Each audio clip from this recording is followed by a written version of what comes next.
Bowl champions, Eagles fans everywhere, this is for you. Let the celebration begin. This is the Eagle Eye Podcast with Reuben, Frank. I'm Dave Zangaro. The fans love us, Reuben. You hear that? Yeah, I heard some booing in there. I think they're booing me.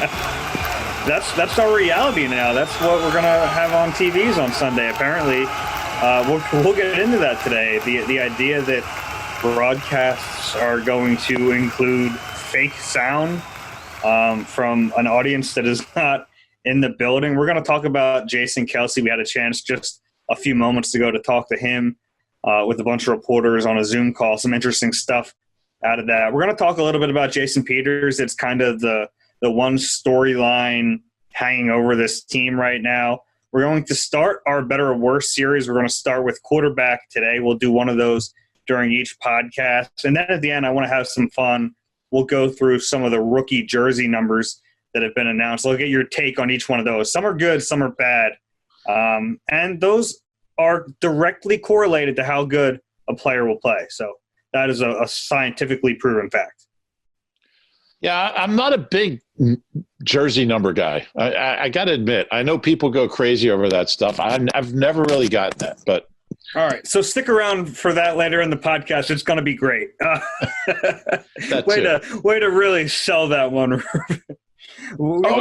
Jersey numbers. Oh, boy. All right, but we do want to start with Joe Buck was on Sirius XM, and he did an interview where he said Fox is already preparing for this fall for no fans in the stands, but Fox will actually pump in sound. Applause, possibly boos maybe, and also they will superimpose virtually fans in the stands when they do wide shots. It's interesting to me, and it's something that I honestly hadn't even thought about before this interview came out. I'm still worried about the season actually happening, I guess, but that's strange, and I don't know how to feel about it. I think it's certainly bizarre, and I'm not sure it's necessarily a good idea. Yeah, I don't like it. I don't like it. And everybody knows the reality. I mean, everybody understands the situation. I was watching a couple of the Korean games that they have, Korean baseball organization that they're showing right now. And there's nobody in the stands. And I guess football is different than baseball. It's louder and the crowd has a lot to do with it, the experience. But, I mean, who are they trying to fool? And I'll tell you what, the Rams used to pipe in crowd noise at the TWA Dome or whatever, Edward Jones Stadium, whatever they call it. They used to pipe in fake noise anyway. So it's been done before, but there were actually fans in the stadium. And I don't think, I think it's probably still too early to kind of assume that there won't be any fans. I think there's a chance that there'll be some fans, and we just don't know. I don't like it. If there indeed are no fans in the stadium and they start pumping fake noise in, I think it's stupid. How dumb do they think fans are? I don't like it. It's not like it's going to affect the players. Like they're going to get all fired up here and they won't hear it. It's not going to be in the stadium. So who's it for? It's for the people watching it on TV. I think people understand that there's no human beings in the stadium, that it's going to be quiet. So it's going to be different. It would be different, but the fake crowd stuff, I don't get it. I don't like it. I think it's dumb. Yeah, I'm kind of with you. Our producer, Ben Berry, brings up a good point. There was the UFC fight, or there were a few on Saturday, and you could really hear everything that happened at the level of play. So maybe they're concerned about that. But to me, this is an opportunity to kind of lean into the unusualness of this whole experience, right? Like, you're right. I mean, Joe Buck said that they're trying to make it as normal as possible, but it isn't normal. And it's if there aren't fans in the stands, it's not going to be normal. And at that point, I'd rather them just lean into that and find different ways to make it cool and find different ways to make it interesting for the viewer, whether that means, listening to more of the players on the field, which I get you have to be careful with, especially on a live broadcast. But I think there are other ways to figure this out. And this is me kind of just spitballing here, but if there are no fans in the stands, you could theoretically have a lot of different angles, right? For cameras. I mean, Well, they're pretty much spread out through the stadium. I don't think there's. Hey, you know how this works. I mean, they'll just take seats out to put more cameras in. But I think there's ways to position the microphones so you still get the sounds of football and the thuds and all that stuff without hearing players trash talking each other. Now that would be a pretty simple thing to do. So, I'm not sure that's a factor. I don't know if it means we don't hear that. I drove my car into a bridge song every time out at the link. Then I'm all for anything. No, the players are going to request that. I mean, if there's one song that gets you pumped up, that's probably it. It is. I know it gets me fired up, but no, I think you know what? I'll bet Fox, when all is said and done, they're not going to do that, because I think it's going to kind of be embarrassing to them. It's just going to sound stupid. I think the idea of the crowd noise, to me, at least makes more sense than virtually putting people in the stands. Like, it's going to look like a crappy video game where they pan and you can see like the same 5 people, like from like, yeah, I'm sure it'd be a little better than that, but like you see the same 5 people in succession. Like, to me, that's silly. Like, we know those people aren't there. At least the crowd noise, it kind of lets you know how to feel at a certain point. I think hearing crowd noise at some level tells you to be excited or tells you to be mad, or and not that fans aren't smart enough to do that on their own, but I think it's like a natural reaction that when you hear applause or you hear cheers, it kind of gets you more amped up. So I understand that aspect of it more than putting hologram people in stands. Well, although in Korea, they should do it and put Waldo and like make a game out of it. Where's Waldo? You know, in Korea they have cardboard cutouts of fans in the stands, which is pretty funny. But you know, it's like if you watch an old sitcom now, like if you watch All in the Family or something, and they have that really bad laugh track. That's what it kind of reminds me of, and it's just embarrassing. So maybe we can get one of those for this podcast every time, because sometimes we tell jokes that aren't obvious. Like, you tell jokes that. Yeah, we need it. We'll get Ben working on a little laugh track for us. I don't know. It's an interesting thing, and it honestly, it's funny because I like I said, I didn't even think about it until we heard that interview, because my whole thing has been worrying about whether or not there are actually going to be games played. My favorite memory of something like this is, I forget I think it was the Masters, and it might have been CBS. I'm sorry if it wasn't CBS, but they pumped in like ambient sound, and one of them was like bird calls. But all the bird nerds out there picked up on the fact that those birds weren't like native to that area, or it was like out of season, and they started calling them on it, and it made them look silly. So I think if there's something like that can happen again, I'd be all for it. Well, maybe they can play bird calls during football games. And then, so the other part of this is, if there's like one guy in charge of playing the applause or the boos, if it's an Eagles game, home game, I want it to be someone from Philadelphia, right? Like I want it to be someone who understands that sometimes boos happen, and it's not necessarily a bad thing. They're not going to have piped-in booing. No, you don't think so? No, I don't think they'll do that.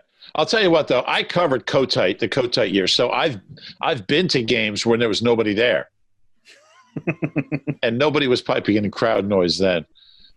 Piped-in booing is about the dumbest thing. That would be, come on. You don't really want that. Of course I do. I mean, if we're going to get weird, let's get weird. Let's blow it out.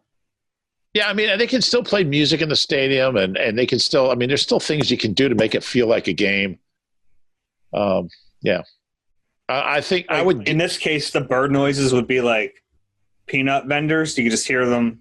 Or like that one guy who finds the microphone in the crowd and just starts yelling. Oh, you know, I mean, you watch – like there's games where you can hear – like there's some baseball games you watch. There's nobody – like late in the season, the team's 50 games under 500. You can hear the guy selling peanuts. You can hear the guy in the sound, hey, peanuts. You know, So I don't know. I think fans are a lot smarter than people give them credit for. And I know they're not trying to fool people into thinking there's actually fans there, but I think fans are going to look at it and say, this is the stupidest thing I've ever seen. I'd rather have a full stadium, but I'd rather have a quiet stadium and have it real than a fake stadium. I just don't like it. Yeah, it'll be interesting to see what happens. I think you're right. I think there's a chance that they get enough feedback that people will be like, what are you doing? That they just kind of can the whole idea. Well, if it's so loud that you can't hear Joe Buck, then maybe they're onto something. Oh, the Joe Buck hate. You're playing to the crowd there, aren't you? Crowd noise. I actually think Joe Buck does an okay job. Okay. You don't? Okay, that's fine. I'm probably alone on that. He's not the worst. He's okay. Yeah, he's okay. Jason Kelce, we'll piggyback off of that a little bit. He was asked today, just a few minutes ago when we spoke with him, about what he would need to feel comfortable going back into a locker room with 90 players, which is a big hurdle, obviously. And I thought his answer was interesting. He puts a lot of faith in the NFL.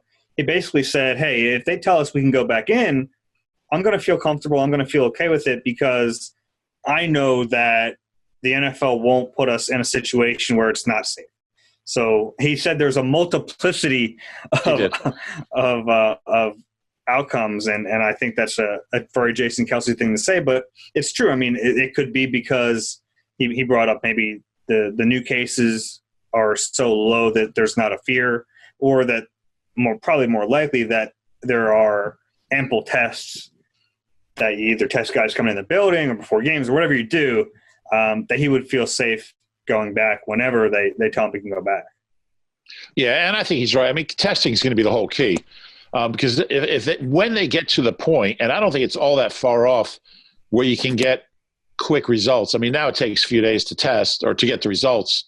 If you get the results immediately, you can create a safe situation, or immediately or within 20 minutes or whatever it is. If it's like taking your temperature, and I think we'll get to that point at some point, you find out your temperature. If it's high, you don't go to work, you don't go to school. So it's going to be the same thing, I think.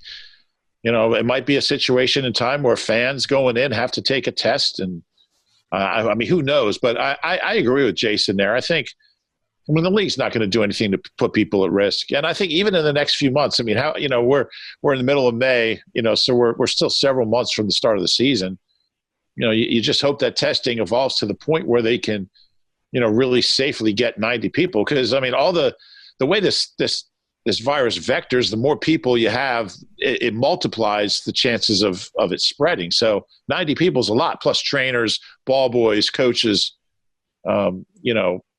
equipment guys. I mean, that locker room gets pretty crowded.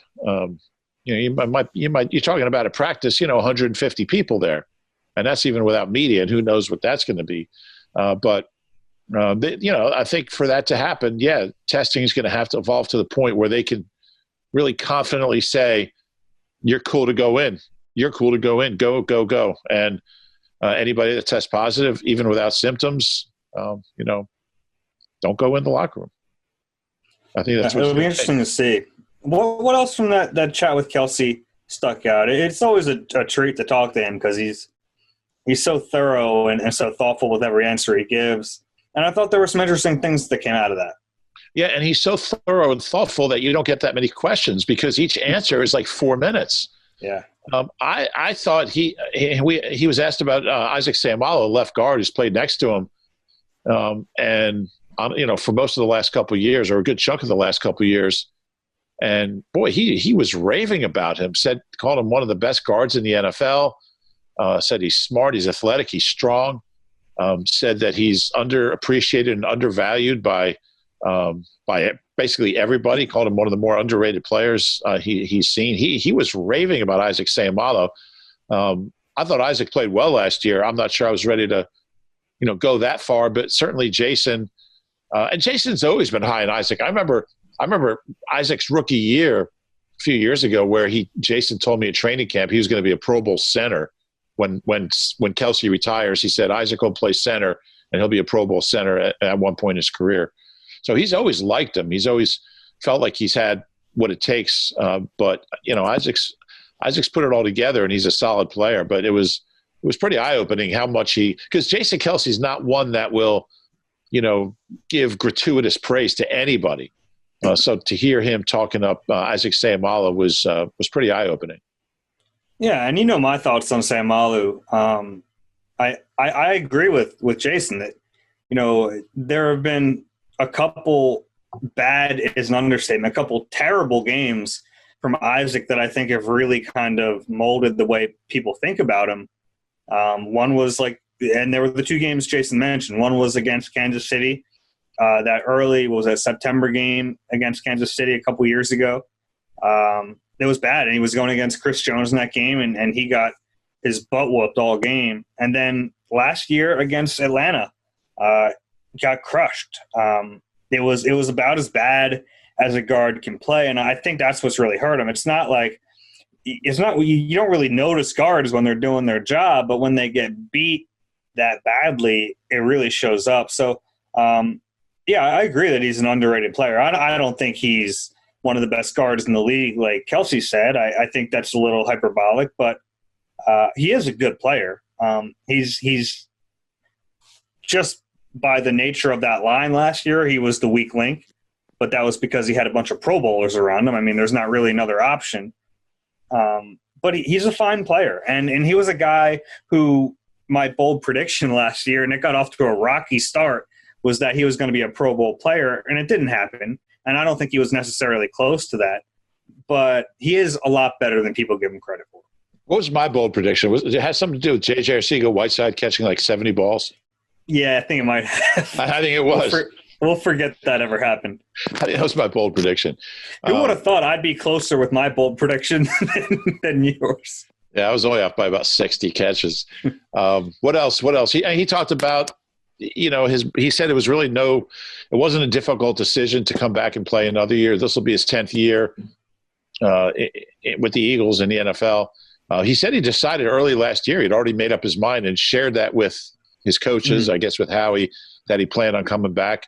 And he said it's kind of become a year-to-year thing where it becomes a story. Is Kelce coming back or not? He said, I'm going to play. I'm not thinking like that. He said, every year I kind of have to take stock when the season ends. But he said, it's probably going to take an injury during the season where I just can't play anymore to end my career, which was interesting because he hasn't spoken like that before.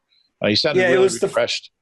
And it was the first kind of in-depth – look, he's talked about his thought process before, but him saying that, hey, when I decide to retire, I'm going to let everyone know. I'm going to let everyone know in a big way. It won't be – and he also said that he's going to let the team know early on in the process. Before the draft, yeah. Yeah, which is important. Before free agency.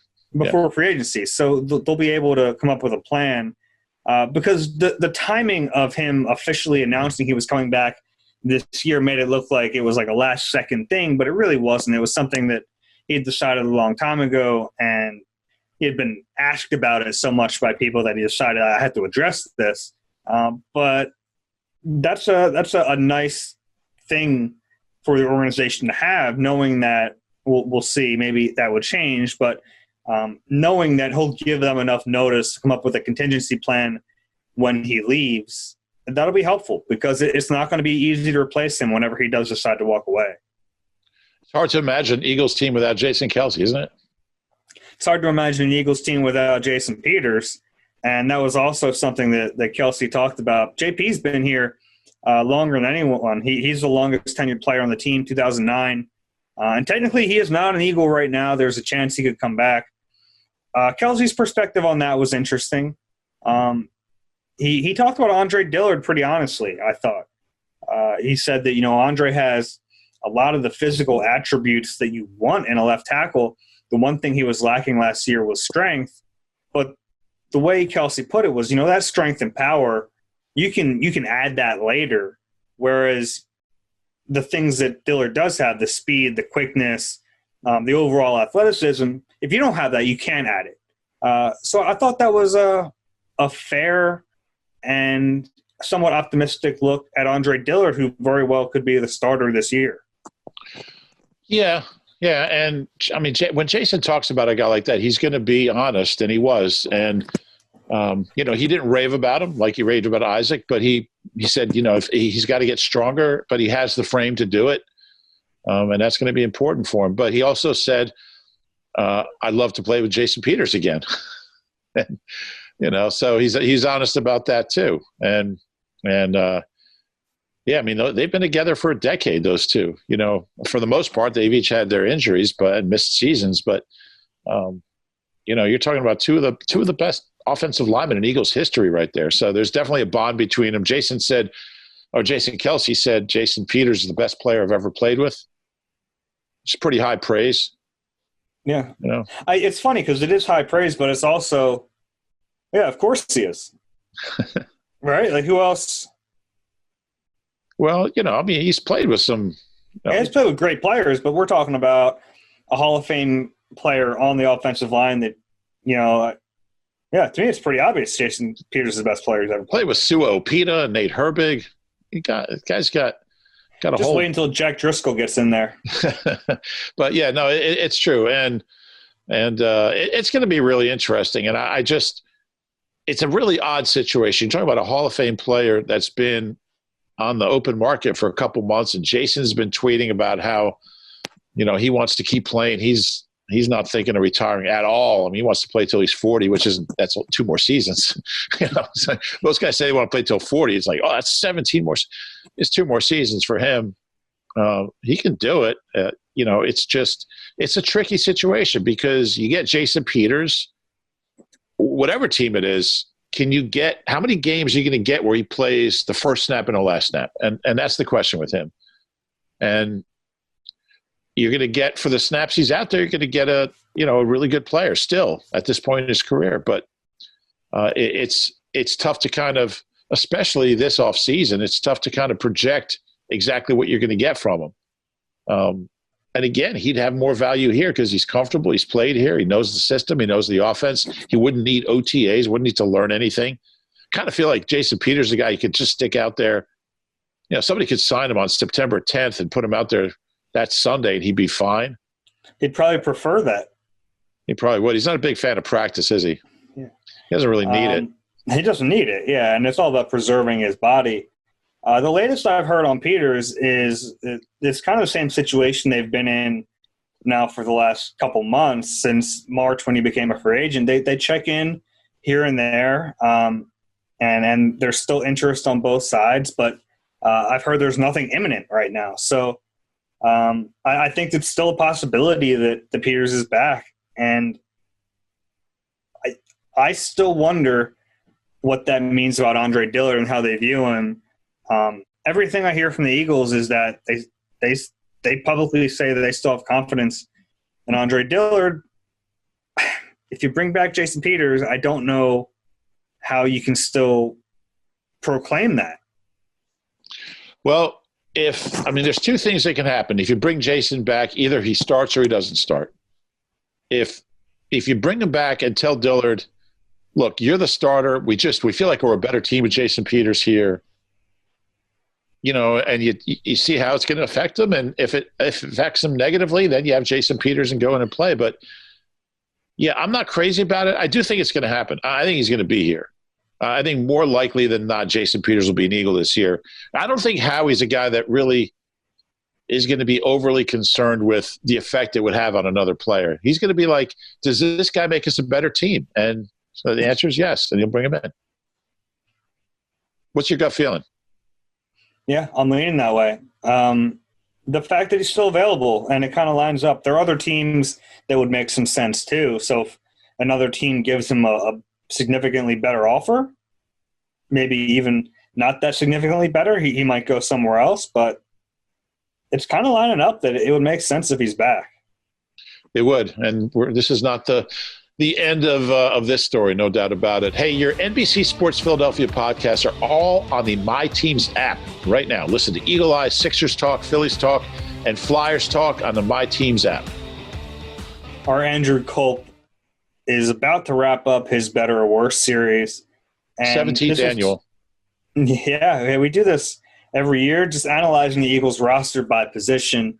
Are they better or worse? It's a simple question. Not always a simple answer. So we're going to start off with quarterbacks, and let's just go through what they have right now. They have Carson Wentz, Nate Sudfeld, Jalen Hurts, and Kyle Aletta. We'll include him just to round it out. Just to make him feel good. He's a local guy. Yeah, so the one guy removed from last season is Josh McCown. So are they better or worse at quarterback, Reuben? It's an interesting question because I think Jalen Hurts is obviously he's a lot younger and a lot more interesting player than Josh McCown. But, as a quarterback, I mean, Josh McCown's ahead of where Jalen Hurts is or was last year. I think you're a better do you need to make some calls? Do you want to just let me know when you're ready. We'll continue. You good now?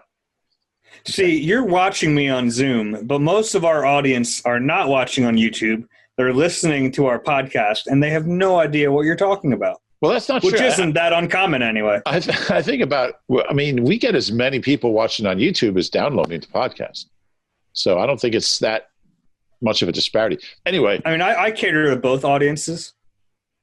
So I guess to me, the question is, Carson cancels himself out. Is Sudfeld a better backup than Josh McCown? And to me, he is. I mean, maybe you were a little deeper last year because he had McCown and then Sudfeld, but I think Sudfeld. I mean, Josh McCown was I give him credit for coming out and the way he played. He played with a lot of energy and. I mean, but just as far as who can win you a game, Nate Sudfeld can win you a game. So from that standpoint, I'd say they're better. And Hurts is an interesting guy. I don't think he's ready to play quarterback for this team, but if you kind of include him in that overall picture of how these guys are going to help the team, I think he's going to make some interesting plays, some good plays. So I'll say they're better. Yeah, I think they're better too. I want to qualify this because you said that, Nate Sudfeld can come in and win you a game. I don't know that. I don't think anyone really knows that. He's been in the league now 4 years. He hasn't played. But 32 throws. So I do like his skill set. I like what I see in practice. And just given his athleticism and his arm, I think he would have given you a better shot than McCown in that playoff game, quite honestly. Oh, really? You haven't said that before. I've said that. Yeah. Yeah. Yeah. I mean, but I always want to make the point that I don't know what Nate Sudfeld is. I don't think anyone can know that. I would have taken my chances with him, I think, in that game. Well, those of us who watch football for a living, I think can project what we've seen over 4 years of the guy in practice and preseason games and limited action and regular season games and come to that conclusion. Yeah, kind of like the J.J. Arcega-Whiteside projection from last year. That was a bold prediction. It wasn't a prediction. Anyway. I do think they're a little better. And just Jalen Hurts' skill set, I agree with you. He might not be ready to step in and start for Carson Wentz right away, but by week 9, halfway through the season, week 10, when they come back from the bye, if there was a long-term injury with Carson Wentz, knock on wood there, you have a guy who was a second-round pick. Maybe he would give you a better option long-term than Nate Sudfeld. If at that point, and this is all hypothetical, but say Carson goes down in week 4, you have Nate Sudfeld and he's not playing well. At that point, you would have a third stringer come in with a good skill set, and you can change the offense and cater it to him. Yeah, so I think they're a little better. What did Culp say? He said better. We're all in agreement. So we're in agreement there. But I don't think it's an easy one. I don't think it's a slam dunk. Yeah, I would agree because, I mean, they're more conventional with McCown and Sudfeld than they are now. So it makes it kind of a tricky comparison. Yeah. We've talked about him a little bit before, but Shady McCoy had some interesting comments to say about a possible Eagles return. Never shy about that topic. And now I guess it is a possibility, at least according to some reports. What did you make of his comments? What did he say? Not surprising. He loves it here. He loves playing here. It hurt him. It hurt him when Chip exiled him to Buffalo, It's interesting. He made as many Pro Bowls as a Bill as he did as an Eagle. It's kind of he was very good there. He was good. He's the sixth leading rusher in Bill's history. He was only there 4 years. Well, Bryce Brown is fifth, right? He is. Bryce Brown, he got cut for Shady in two different places. But, no, I think, he said, hey, I noticed that nobody's worn 25 since I left there. I mean, he notices that stuff. I think he texted me once during training camp and asked if anyone was wearing 25 in training camp. I mean, that's – Did he really? He really did, yeah. Yeah, wow. He really did. He loves it here. And obviously he's from Harrisburg. He was – I think we know that Howie likes bringing guys back. He's done it so many times where he can name 20 guys that he's brought back to varying degrees of success. Obviously, his Super Bowl MVP is one of them. I think it makes some sense. I'm usually the first guy to say older running backs you stay away from, and Shady's 31.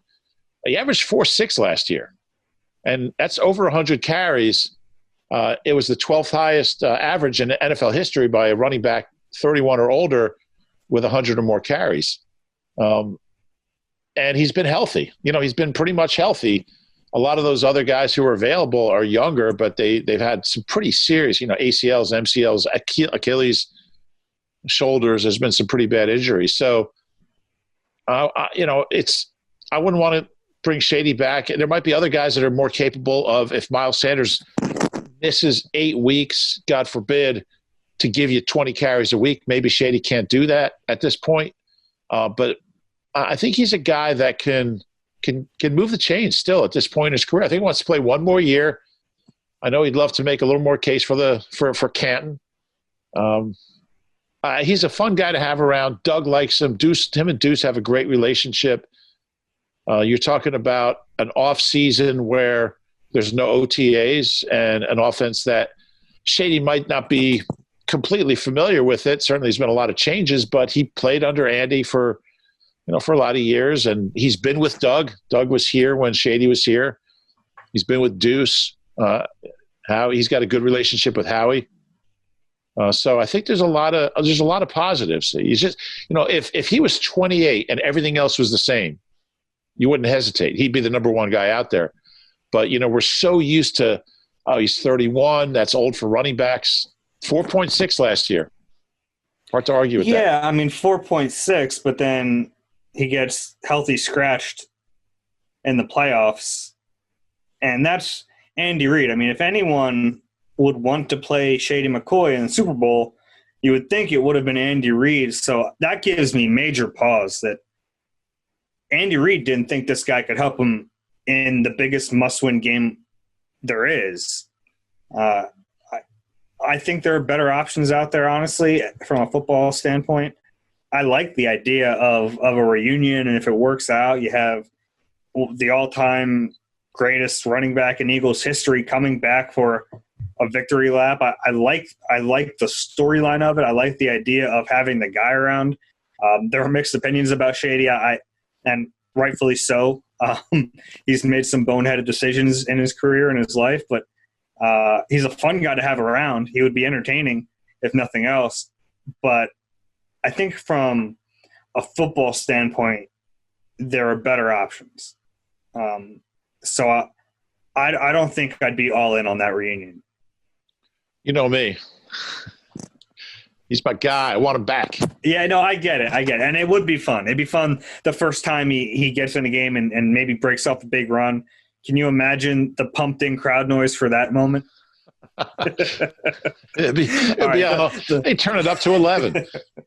The last segment here is one you guys have all been waiting for. I know Rube has shown a lot of enthusiasm about this. The Eagles have 10 draft picks, and now those 10 draft picks have jersey numbers. So let's just go through each player. We'll go in increasing number order. So we'll start off with Jalen Hurts, the number 2. That's a fun number. I'm all in on that. Yeah, and number 2, most recently worn by Matt Barkley, I think. Yeah. It's actually only been worn. He'll be the 8th player in Eagles history. Oh, let me see how many I can name. Or 2. I can probably name 3 of them. Obviously, David Akers, Matt Barkley. I know one of those kickers they had that one year. They had like 5 kickers. Dean Dorsey, the hockey player, he played with Wayne Gretzky in junior hockey. I think he was number 2, I believe. I wrote about this last night, but I honestly don't remember. Well, we'll look it up. That's a good number. Yeah, it's a good number. It's kind of like a.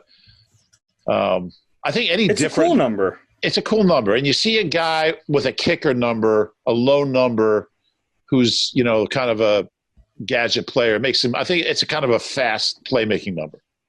Yeah, and I also think it's cool that Tua is going to wear number 1 in Miami. So here's the list: Joe Piconis, Mike Michelle, Mike Horan, Dean Dorsey, Steve DeLine, David Akers, Matt Barkley. Only 7 have ever worn it in a game. 7 legends right there. All right, the next one, Jalen Reagor. We've known about this one for a while. Jalen Reagor wearing number 18. I think that's solid. You like that one? You think of some of the greats in Eagles history, Dorial Green-Beckham, Shelton Gibson. Well, it is Macklin's number. Was Macklin's number. That's what I think of. I think of Macklin and Josh McCown, right? Yeah, Josh McCown, the most recent, just last year. I think that's a good number for him. Ben Hawkins wore 18. Yeah, it's a good number. I like 18. Yeah, Ben Hawkins had a really good career.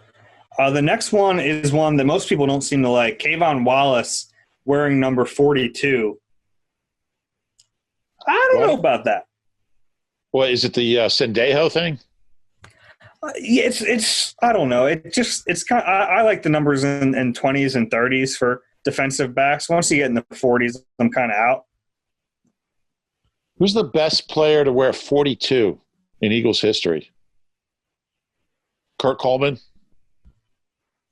Kurt was good. I can't think of a 42. I can't think of a good 42. Think of like Chris Maragos wore 42. Maragos wore 42. Yeah. I'm looking now. Keith Byers. He was 41. Byers was 41. Yeah, you're right. Yeah. Come on now. Didn't he wear 42 also? He might have his first training camp, but he never played a game in 42, as far as I know. Maybe in 86. Okay. We'll work on that. Yeah. Yeah, I don't like that one. I thought it was interesting they didn't give out 27. No, that's not surprising, though. Is that one of those numbers they'll just hold on to for a few years? I think that would be considered an insult to Eric Zomalt. Next one, Davion Taylor wearing 52. I like 52 for a linebacker. Yeah, 52 is kind of a, it's like the quintessential linebacker number. It's kind of an inside linebacker number to me. Yeah, you think of like Ray Lewis. Yeah. Barry Gardner. Barry Gardner is the next guy's agent. Really? Barry Gardner is Sean Bradley's agent. Sean Bradley wearing 54. Yeah. That's really interesting. That's a good little segue there. I know you like your segues. I do. 54. I mean, that was Trott's number. So some of the great linebackers in Eagles history wore 54. Camus, Trott, Terrell Harrison. I know. I knew you were going someone. Brett Hager, I think, wore 54. Odessa Permian. I like both of those numbers for the linebackers. I like 54. Yeah, I do too. How do you feel about Casey Tuhill, 56? The rare 50s number for the defensive end. I know BG has 55. Chris Long wore that 56 well. You okay with that? No, not really. Not really. I'd like to, but I mean, he's kind of a hybrid player, I guess. So I don't really think I don't like the fit. I'm not crazy about the fit there. Okay. I'm not talking about the way his jersey fits. I'm talking about the number fit. Jack Driscoll. Uh-oh. What do you got? This is not a good one. 63. Oh, no. I thought they might have retired that one. I mean, they should retire it for all the wrong. The last two guys to wear 63, David Molk and Danny Watkins. Oh, we don't say his name. We don't actually speak his name. I know. It's the first time I've said it in a while. Who's the last good player to wear 63? Brian Smith, that third-round bust, he wore 63. Yeah. This was Hank Fraley. He was all right. Wildman Willie, Ray Didinger's favorite pass rusher from, I believe, from Pennsville or Salem. He's from Salem County somewhere, right? Wildman Willie. Supposedly he had like 58 sacks in one game back in the old days, back in the 40s. I'm not a fan of 63. Yeah, I'm not. And they should retire that. You should be able to retire a number negatively. Like once a fireman, Danny wore it, just never give it out again. Yeah, I guess there just aren't many options right now. No, there's not. That could be a number that he changes once guys get cut. Yeah, unless he's one of them. But yeah, unless he's then he wouldn't change it. And someone else will take it. Prince Tegawanogo gets 72. Yeah, I like 72. That's a good number, and it's another unusual name in 72, which I kind of like. Big V wore it proudly. Trey Thomas, great player. I still think of David Alexander, who was the center on those teams that were giving up 110 sacks a year. David Alexander from Trey Broken wore it Arrow. proudly for a decade. So yeah, another agent wore 72, right? Joe Panos. Yeah, he did. Joe Panagiacotakis. What's that? I'm sorry. No, you're right. Joe Panos represents Brandon Brooks. I was going to try to say his full name. It was Joe Panagiotopoulos. Was his real name? Yeah, I didn't know that. Yeah, his rookie year, he made me learn that. The two receivers at the end, Quez Watkins gets 80, John Hightower gets 82. Yeah, it'll be interesting to see what happens when the three or four times they bring Jordan Matthews back. What they do with 80. Hightower's 82. You said. Yeah, that's not a bad number. That's Torrey Smith wore it. Richard Rodgers last year, I believe. It's just so interesting that the whole trend has gone to receivers wearing numbers in the teens, whereas to me it's not right. Like I grew up watching all these great receivers wear numbers in the 80s, and now it's not like numbers in the 80s are an afterthought. Guys want teens. I'd like to see one of these younger receivers be like, no, I'm wearing a number in the 80s and I'm going to make it cool again. Mike Quick wore 81, so, certainly a good receiver number right there. Yeah, and Jerry Rice had 80, T.O. had 81, Moss had 84. Like these all-time great receivers that I grew up watching wore the 80s, and now it's kind of changed. So I think it's time for someone to bring it back. So maybe Quez Watkins will be the next great number 80. Greg Ward, 84. Mm-hmm. Who's going to lead the Eagles in receptions this year? Hey, it could happen. All right, you got anything else today? No, just hope everyone's doing well and hanging in there. And make sure you get outside. It's a beautiful day today. Did you get out for a walk today? A brief walk. Yeah, it does make it. It's nice to be able to get some fresh air. I feel lucky that I don't live in the city. I know a lot of my friends in the city feel really cooped up, especially now that the weather's getting nice. But if you can, try to get outside and do it safely because, for me, like getting some fresh air really makes a nice difference. Yeah, definitely. All right. Thanks, everyone, for listening. If you enjoy the podcast, do us a favor. Rate, subscribe wherever you get your podcasts. This has been Eagle Eye. We will catch you next time.